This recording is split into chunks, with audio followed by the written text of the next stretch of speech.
Hello, everyone. My name is Jeremiah. Hello, everyone. My name is Jeremiah, and this is a live stream. Um,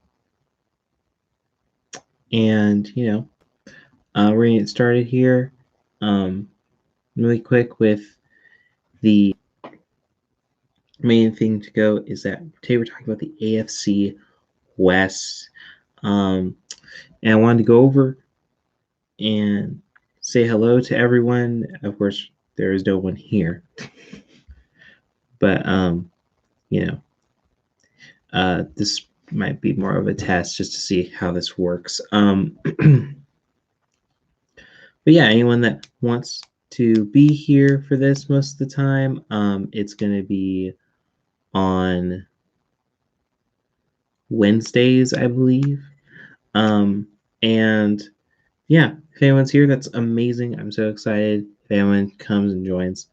Anyways, let's go ahead with the NFC West. My name is Jeremiah. Let's get started.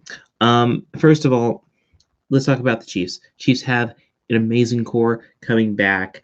They have a pretty good offensive line. Well, they're kind of switching out their offensive left guard situation, but they got Joe Thuney, an offensive guard who that was on the Super Bowl winning Patriots team, but is now with the beloved Chiefs.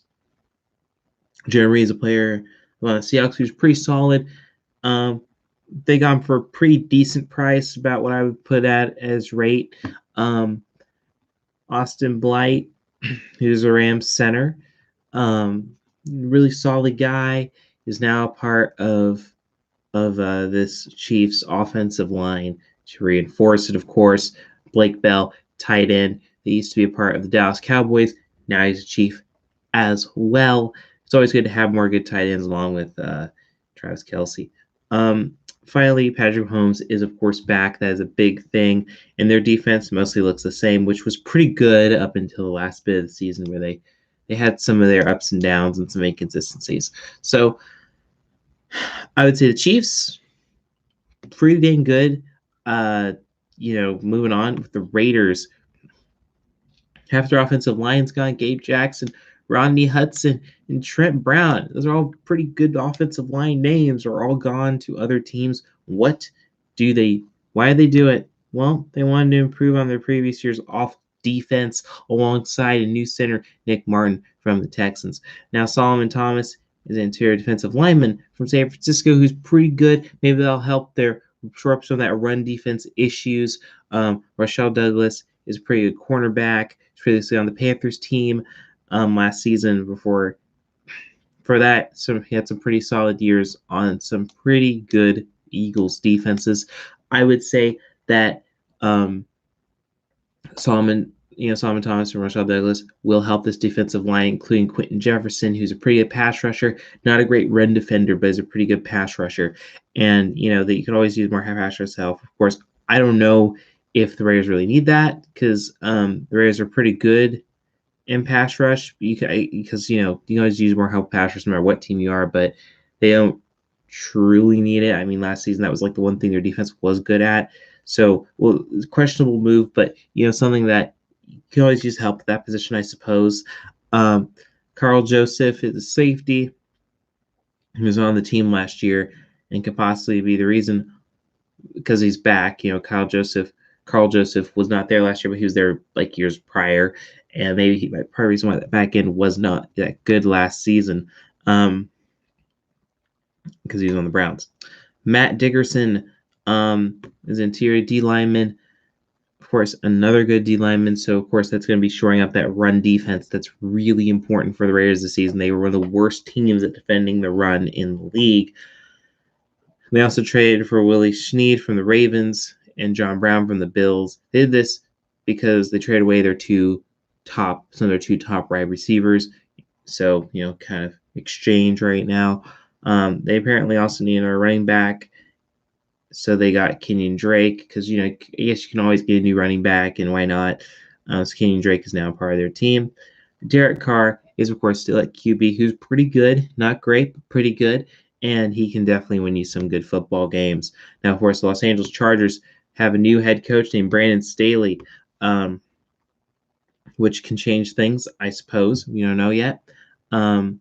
So Corey Linsley is an absolute perfect for the Packers offensive lineman with an offensive line that had dominance is now on the Chargers team, and the line definitely needs help after two of their stars have retired. Jared Cook is a fun tight end who was on the New Orleans Saints, who is now catching passes for the Chargers. That's a really good thing for them to have Jared Cook. Jared Cook's pretty dang good.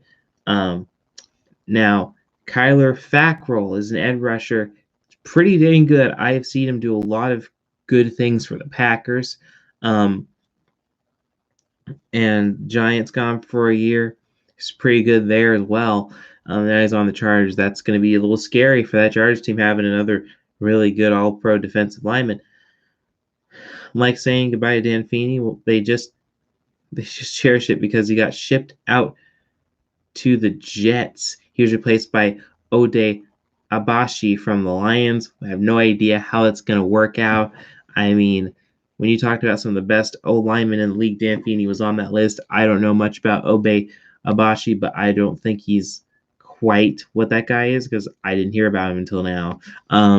They went from solid game-winning QB Tyrod Taylor to Chase Daniels, who has some experience with the Bears to help them out with their playoff berth. So I have Chase Daniels now.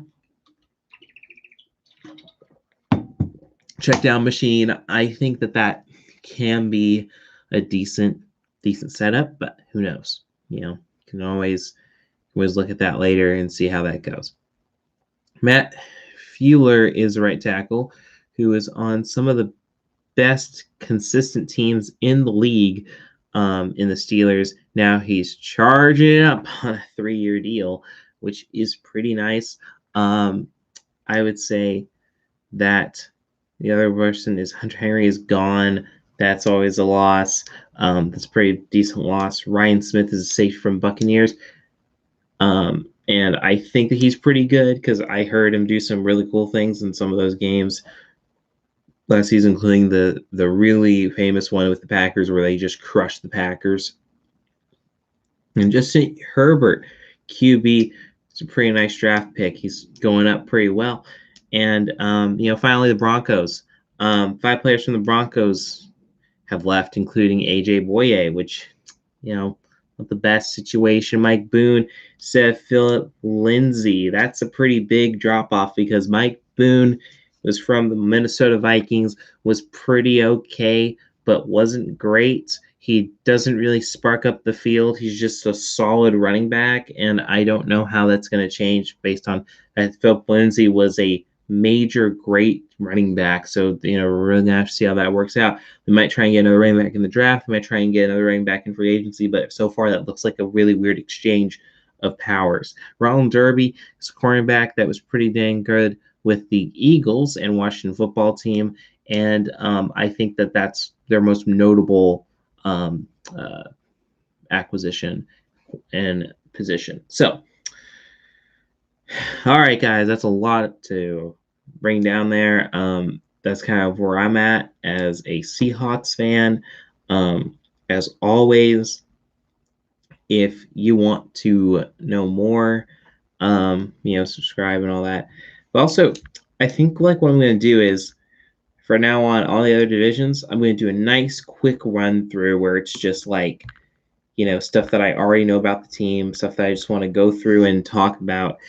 I want to know if that's something you all want to see, because that's something that I want to kind of try in the future. As always, if you like this video, go ahead and subscribe, like, all that good stuff. And if you want to see more, always come back here to see more. Does anyone want to ask any questions before I go? Because it's a live stream. Be produced on to. Give it 2 seconds. All right, I think that's it. See you all later. For next week, we'll be going over 2 teams at once because it'll be a nice short incrementally produced thing.